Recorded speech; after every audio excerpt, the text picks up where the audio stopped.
And welcome back to The Watchman, only right here on TBN. Well, on a recent episode of the show, we were joined by historian Eldad Kainan, who took us on a tour of the ancient Jewish tombs of the Upper Galilee region and showed the roots of the Christian faith during Jesus' time. Well, today, Eldad is taking us back to the Upper Galilee for a fascinating look at an ancient Byzantine church where there is much more than meets the eye. Take a look.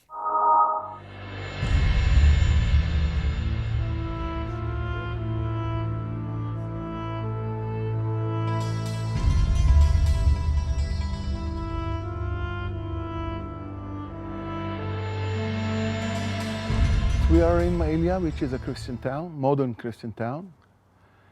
What we see here is a capital of a column, which is completely Byzantine, which means it is completely Christian. From what time period are we talking, the Byzantine period? It's 4th century to the 7th century. Wow. So about 1,500 years? Yeah. Roughly. Yeah. And it's still here, it's still pretty well preserved. Show us what we have here. Yeah, it is. Anyway, it does have a cross. Where is the cross? The cross is right here. You can see it. It's a Byzantine cross. Yeah, you can see it. That's a cross, for sure. In a circle. Mm-hmm. And, which means this is a completely Christian context.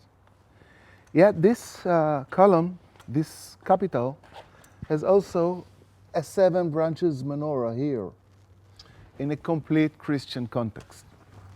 You can see it, 1, 2, yeah. It's 7. Yes, it is. It's clearly the traditional menorah. So Eldad, we have here clearly a Christian cross, a Byzantine Christian cross. Yeah.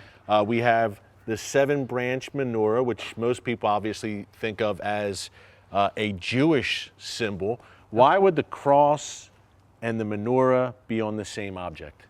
Well, it's true that just ask someone in the street, can you tell me of some Jewish symbols?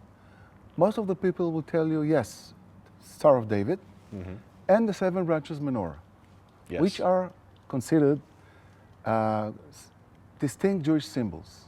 But as we can see, this menorah here is in a complete Christian context.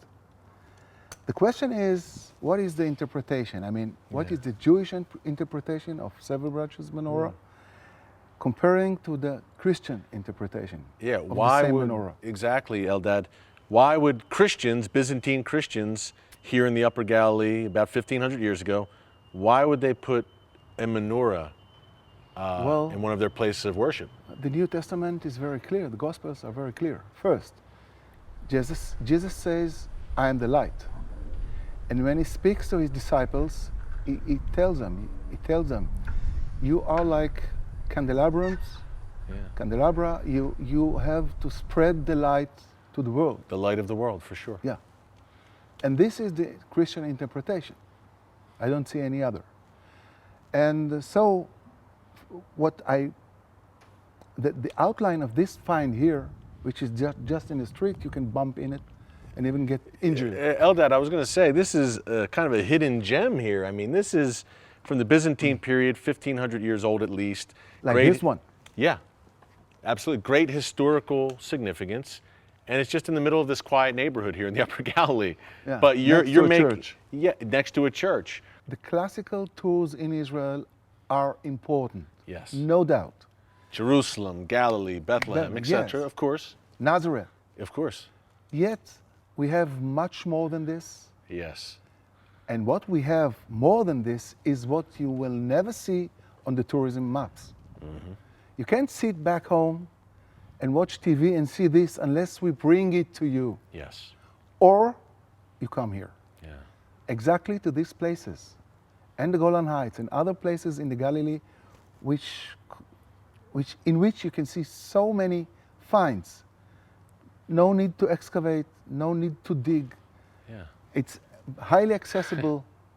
Just come over and see it. Yeah, it is. To say it's accessible is an understatement, Eldad. As you said, I could be walking down the street and literally trip over this piece of Yeah, history. you can see it on the it. tombs where we visited with you are wide open. Yes. Eldad, thank you so much. You're welcome. This has been absolutely fascinating. And folks, as Eldad said, we have the classic tours of Israel, which are phenomenal. Jerusalem, Nazareth, Bethlehem, the Sea of Galilee, which is not that far from where we're standing right now. But I encourage you to explore the entire country. You know, Israel is a country the size of the state of New Jersey. It's a tiny country, but I have to say, in coming here frequently, all of the wonderful, wonderful history in Israel, biblical history, it would take years, I think, to cover it all. There are so many hidden gems, largely hidden, like we've seen here today in the Upper Galilee. So I encourage you not only to come to Israel, but to really spread out throughout this great and glorious land.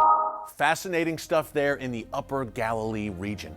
Well, coming up, polls show that millennial Christians are not as pro-Israel as older generations. Well, after the break, you're going to see how a group of millennial Christian leaders from San Diego, California, traveled to Israel and saw their lives changed forever. It's the Watchmen, it's Christians United for Israel, only right here on TBN. Stick around.